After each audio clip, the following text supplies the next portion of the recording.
नमस्कार मित्रों, कैसे हो आप? बीए पार्ट द्वितीय की इस कक्षा में आप सभी का एक बार पुनः हार्दिक स्वागत है। पिछले व्याख्यान में हमने अमेरिकी शासन व्यवस्था में संघीय व्यवस्था के संबंध में बात की थी। यह आपके वार्षिक परीक्षा की दृष्टि से बहुत ही महत्वपूर्ण प्रश्न पत्र है। बीए पार्ट द्वितीय की कक्षाओं में यह प्रथम प्रश्न पत्र के रूप में पढ़ाया जाता है और जिस संघीय व्यवस्था की बात हम पिछले कुछ व्याख्यानों में कर रहे थे, उसी कड़ी के अंतर्गत आज के इस व्याख्यान में हम आगे से अपनी बात शुरू करेंगे। तो प्रारंभ करते हैं। प्रादेशिक अखंडता का सिद्धांत। देखिए, अमेरिकी शासन व्यवस्था की एक अलग मौलिक विशेषता है कि वहाँ जो प्रांत हैं उनको कुछ मात्रा में स्वायत्तता भी दी गई है और परिसंघ के नियमों के तहत उनको कुछ मामलों में अधिकार भी दिए गए हैं, स्वतंत्र अधिकार भी दिए गए हैं, लेकिन उन पर केंद्र की एक मजबूत स्थिति को अधिरोपित भी किया गया है। अमेरिका में संघीय शासन व्यवस्था होने के बावजूद भी संविधान के अनुच्छेद 4 की उपधारा 3 के अनुसार कांग्रेस संघ में नए राज्यों को प्रवेश दे सकती है। ये बिल्कुल स्पष्ट लिखा गया है अनुच्छेद 4 की उपधारा 3 में कि कांग्रेस चाहे तो संघ में, फेडरेशन में नए राज्यों को प्रवेश दे सकती है और ऐसा हुआ भी। आपने देखा कि प्रारंभ में जब अमेरिका का गठन हुआ, यूएसए बना, यूनाइटेड स्टेट ऑफ अमेरिका जब बना, तो मात्र 13 कॉलोनियां या यूं कह दीजिए कि 13 प्रांत उसमें शामिल थे, जिनकी संख्या बढ़कर आज 50 हो गई है। तो ये बिंदु, यह एक रास्ता नए राज्यों को शामिल करने का अमेरिकी संविधान में रखा गया है, परंतु संबंधित राज्यों के विधानमंडल की सहमति के बिना कांग्रेस किसी भी प्रांत की सीमाओं में किसी भी प्रकार का परिवर्तन नहीं कर सकती। नए राज्यों को प्रवेश देना देखो अलग बात है, क्योंकि उसमें तो किसी दूसरे राज्य को कोई एतराज नहीं है, लेकिन आप उस राज्य के विधानमंडल की सहमति के बिना यदि उसकी सीमाओं में परिवर्तन करेंगे, यदि उनकी सीमाओं को कम ज़्यादा करोगे, तो वह उन प्रांतों को स्वीकार नहीं है। तो ऐसे मामलों में प्रांतों की सहमति लेना कांग्रेस के लिए आवश्यक है। अमेरिकी संविधान में यह स्पष्ट उल्लेख है कि राज्यों का अपना संविधान होगा, लेकिन वह संघीय संविधान के विरुद्ध नहीं हो सकता। अब यहां देखिए, भारत में ऐसा नहीं है। भारत में किसी भी प्रांत का अपना अलग संविधान नहीं है। यहाँ केवल एक ही संविधान है और वह है भारत का संविधान, जो सब राज्यों पर लागू होता है, सब राज्यों को उसका पालन करना होता है। लेकिन वहाँ राज्यों को अपना अलग संविधान बनाने की अनुमति दी गई है, लेकिन एक प्रावधान उसमें ये जोड़ा गया है कि वह जो संविधान प्रांत अपने स्तर पर बनाएंगे, वह संघीय संविधान के विरुद्ध नहीं हो सकता, यानी संघ के विरुद्ध नहीं हो सकता।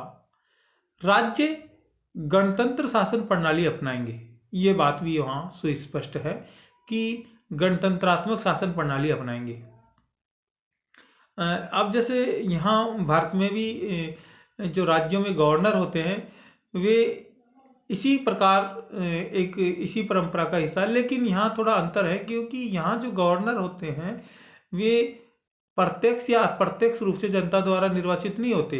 वे केंद्रीय मंत्रिमंडल की सलाह पर राष्ट्रपति द्वारा नियुक्त किए जाते हैं।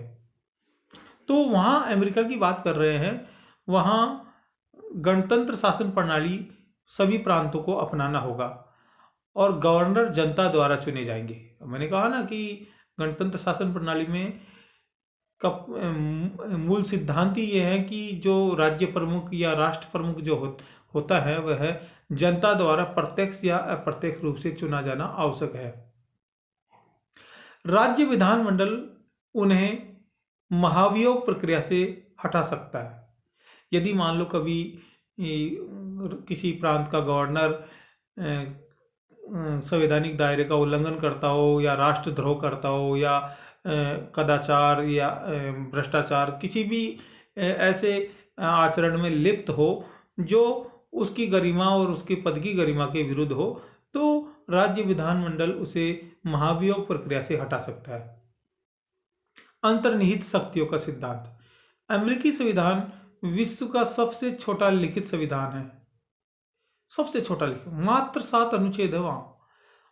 इसीलिए वहां अंतर्निहित शक्तियों का सिद्धांत अपने आप में बहुत महत्वपूर्ण स्थिति धारण कर लेता है। अब अंतर्निहित शक्तियां किसे कहते हैं? देखिए, अंतर्निहित शक्तियां उन्हें कहते हैं जो लिखित संविधान के विस्तृत दायरे के परिणाम स्वरूप विकसित हुई है।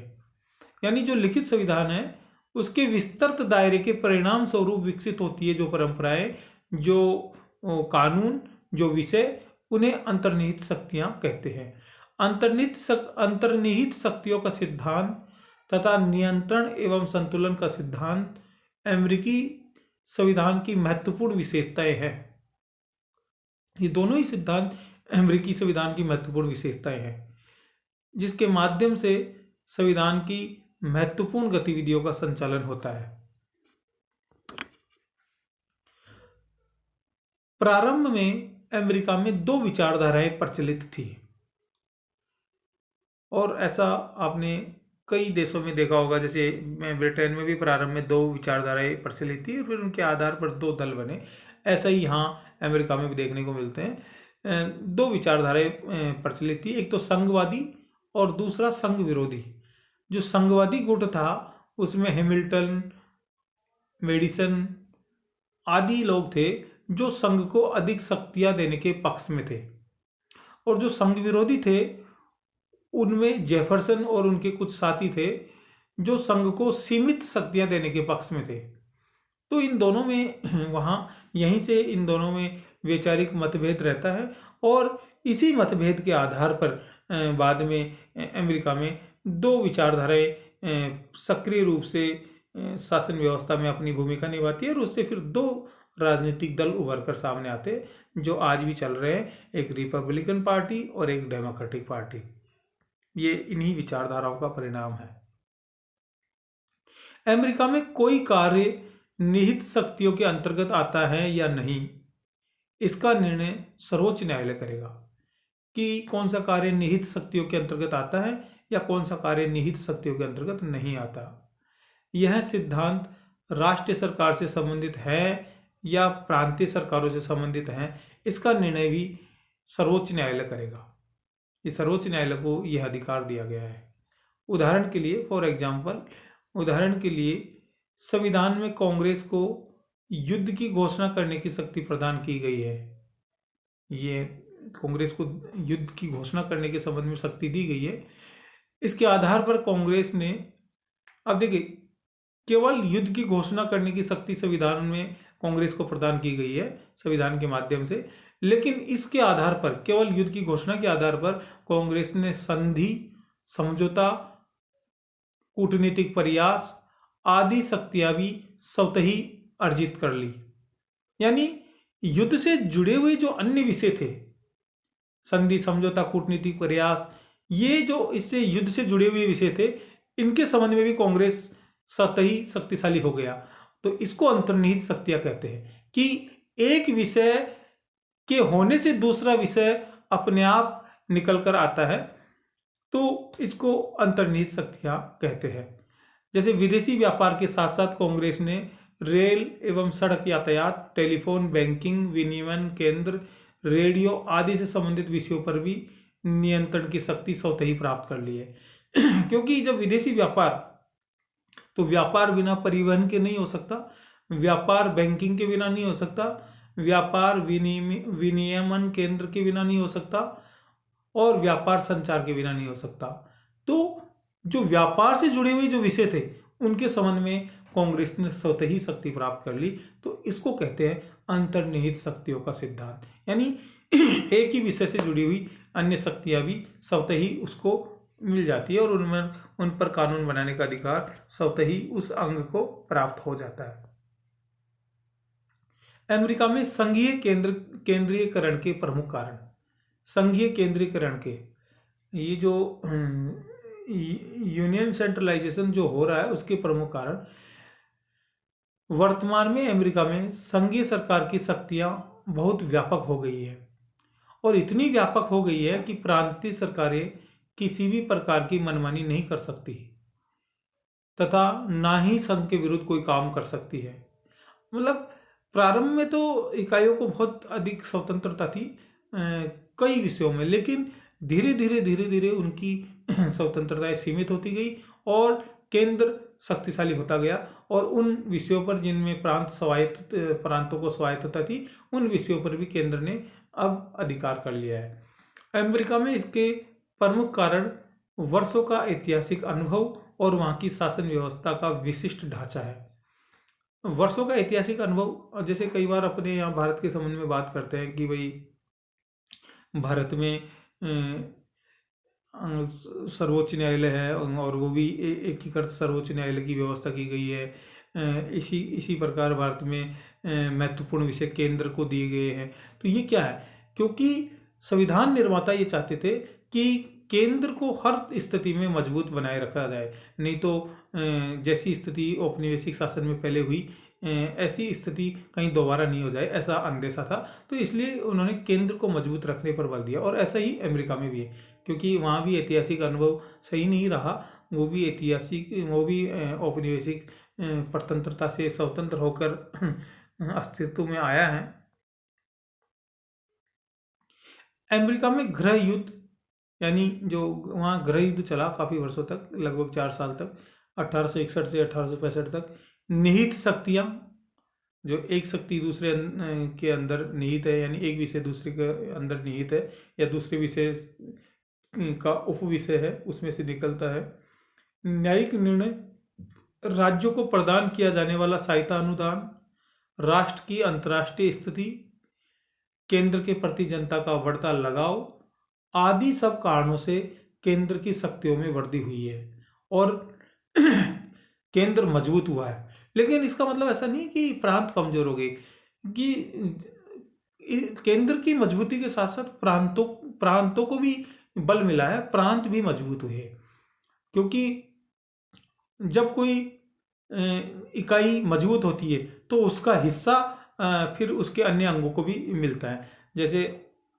जैसे मान लो शरीर में कोई पोषण तत्व जब अपन ग्रहण करते हैं तो उसका हिस्सा शरीर के सारे अंगों को मिलता है। इसी प्रकार यहाँ केंद्र के मजबूती का हिस्सा प्रांतों को भी उसके भाग के रूप में प्राप्त हुआ है। तो ऐसा नहीं कि प्रांत कमजोर हो गए, प्रांत भी मजबूत हुए हैं। अमेरिकी संघात्मक शासन व्यवस्था की यह विशिष्ट विशेषता है कि वहाँ संघ के साथ साथ प्रांतीय सरकारें भी मजबूत हुई है।